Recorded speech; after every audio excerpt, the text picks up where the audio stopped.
Hi, this is Alex Dunn with Chasing Totality and Eclipse Adventure.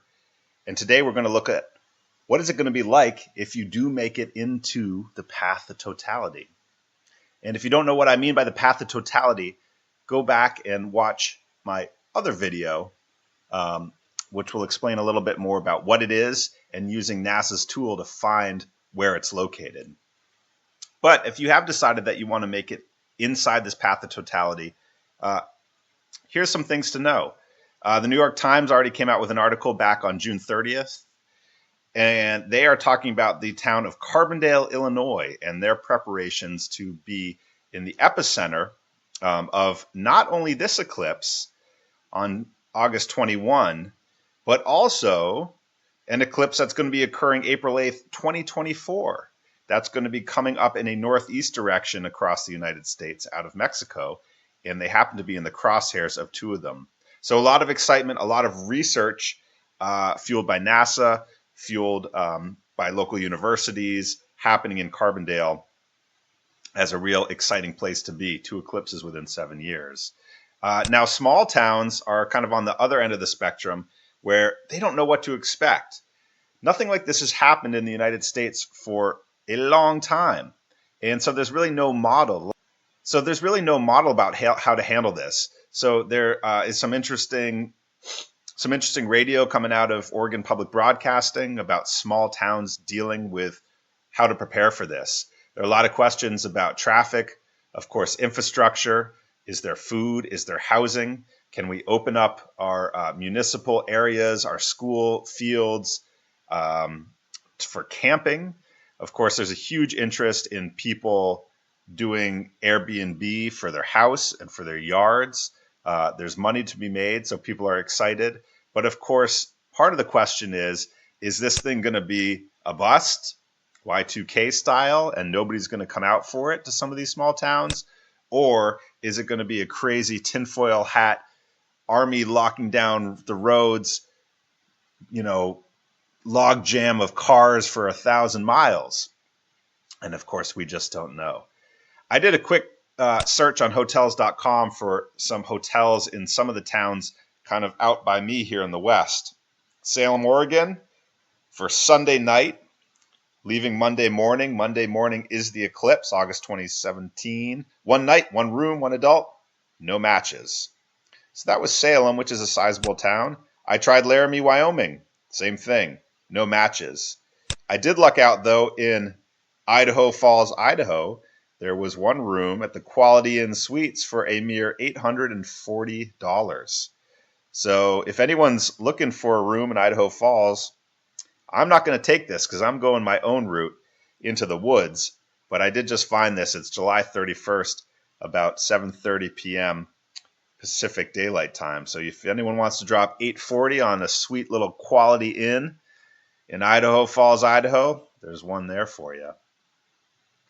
But there has been some really interesting information coming out through a website called greatamericaneclipse.com. And the folks at this website have done a lot of demographic research. They've pulled a lot of data.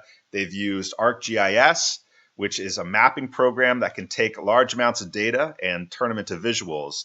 And what they've done is taken a look and sort of to see the demographics within the path of totality. So the number of people and how close and what kind of access people have to get to within this path of totality. Again, this is a 70-mile path. And when we say path, it's actually the shadow of the moon. We're going to get into this in later videos, but it's kind of cool to think about this. What we're talking about here is the shadow of the moon spinning over the surface of the Earth, or moving over the spinning surface of the Earth, I should say. But take a look at this. Just within the 70-mile swath. Now, again, this is a 3,000 mile because the way this eclipse happens to hit us this year is going to cross the entire country from west to east. There are 12.25 million people inside the path of totality. So already we're talking about over 12 million people who just live there. Now, the next question is, what about visitation? Anywhere from under 2 million to over 7 million are what people are estimating. And one of the cool things they've done is actually shown us sort of the driving potential, the travel potential of people coming in. So looking at a state-by-state basis, We're looking at total population closest to the path, state by state, and then estimated visitation. So here are some ways that maybe you might want some information to kind of help you if you're kind of have nothing but time and money to travel across the country for this one. You might want to look at some of these states like Wyoming and Kansas, Kentucky, North Carolina, some of the states that are expecting lower turnout and have a lower density already in the path. We scroll down a little bit here, and there's some interesting things about drive time. So again, here's the path of totality.